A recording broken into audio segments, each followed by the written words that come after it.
Alright guys, welcome to your 30-second JavaScript tutorial, and in this lesson, I'm going to be showing you guys how to play and pause your movie.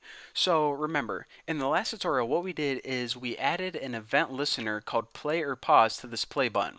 So basically, whenever the user clicks this play button right here, a function called play or pause is going to fire. So this isn't a function that's built in already. We actually need to build this function ourselves. So let's go ahead and do that right now. So go ahead and add the word function and hit play or pause, and this function isn't going to take any parameters. It's just going to do some grunt work. Now the very first thing we need to do is we need to determine if the movie is playing already. Now if the movie is playing and they hit this button, then it's going to pause the movie. However, if the movie hasn't even started yet, or if it's paused, whenever they hit this button, it's going to start playing again. So again, the first thing we need to do is determine the status of the movie. Is this movie playing? And we do that with a simple if statement. So we say if, and the very first thing we need to do is we need to reference the movie itself, and we do that by referencing my movie. Now remember, the variable my movie is a direct reference to this video right here. So in order to determine if the video is playing or not, we do this. If my movie is paused, and let me just go ahead and copy this, and my movie is ended. Now, a couple things I want to take note of. This little explanation point, in case you forget, it means the opposite. So we're pretty much saying, okay, if my movie, or if the video right here is not paused, and if the movie is not ended, then it must be playing. So after this if statement, we want to write all the code that what do we want to happen if they clicked this button while the video was playing. Well, if they click that button while the video was playing, the first thing that we need to do is pause the movie. So go ahead and hit my movie and call a function called pause. And another thing I want to point out here is HTML5 in JavaScript gives us a lot of default functions if you spell them correctly. And one of those functions is pause. So we don't need to program this pause function later on. It already comes built into your browser. So whenever you apply this pause function to a video, it's going to go ahead and pause the video itself. So the very first thing we want to do is pause the movie. Now what we want to do after that is we want to change the text on the button. So if this movie is paused, then we want to turn this into a play button. However, as the video is playing, we want to make the text on this button say pause, because as the video is playing, you can't have a play button because what would it do? The video is already playing. No need to press any buttons, Haas.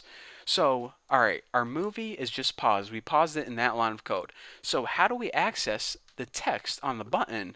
Well, we know how to access it right here, but how do we get there through JavaScript? Well, the very first thing we need to do is we need to reference the play button itself. So the play button is referenced through this variable right here, and the property to access is called inner HTML. Now, whatever we set this equal to is this inner HTML property is pretty much accessing the text on the button. So what do we want the text on the button to say? Well, we want it to say play. Why do we want it to say play? Because our movie is paused already, so whenever they hit this again, it's going to say play and our movie is going to play. You'll see later on. And the last thing I'm going to do is, this is kind of weird teaching you guys this because I didn't make the set interval function yet, but just follow along for now. You guys will understand what's going on in about like 90 seconds. So window, clear, interval, whoa, take it easy, caps locks, interval, and this takes a couple parameters. Actually, update bar. I'm just gonna put one for now. And okay, like I said, I'm gonna tell you guys what this means because this is like part two of something, and I didn't even get to part one yet. So once I explain that, it's gonna make sense. So this is the code. What happens whenever your movie is playing? But what if your movie is paused, or what if the movie had ended? Well, then we want that code to happen in this else block right here. So if the movie is paused, or if the movie has ended, then whenever they click that play button, then the first thing we want to do is, of course, play the movie. So instead of pausing the movie, we're just going to go ahead and copy this and change it to play. Now, play is another built-in function that came with JavaScript. Now, whenever you use this play function on a video, then the video starts playing, of course. Now, as the video is playing, we don't want a play button to pop up right here, because why would you need to click a play button if the video is already playing? It would be much more handy if you had a pause button so you could pause that video. So what we're going to be doing is we're going to be updating the text on the button, but changing it to pause. So as the video is playing, you want a pause button. Now, this last thing I want to go ahead and talk about right now. What we want to do is we're going to be having that update bar. Remember, not this yellow bar, but we have a separate blue bar, that progress bar.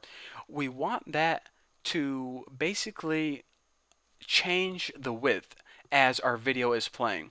So in order to change the width, we need to call a function over and over again, like pretty much every second, because we want that bar to update every second. So in order to call a function every second, you do something called setInterval. Now go ahead and make a variable called update bar and set this equal to a function called setInterval. Now setInterval takes two different parameters. The first parameter it takes is what function do you want to call. Now the next function we're going to be building in the next tutorial is called update, and this function is basically going to change the size of our progress bar.